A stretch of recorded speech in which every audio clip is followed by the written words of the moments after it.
What's the meaning of bloomer?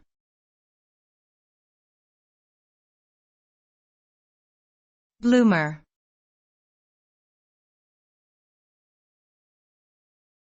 Bloomer.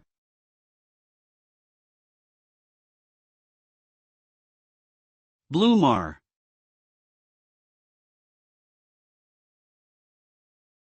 Bloomer.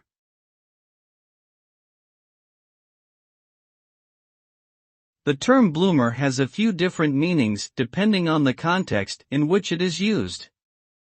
One of the more commonly known meanings is a type of loose-fitting women's clothing that was popularized by Amelia Bloomer in the mid-1800s as an alternative to restricting Victorian-era attire. The garment consisted of long pants under a dress or tunic, and was designed to be more comfortable and practical for women engaged in physical activities.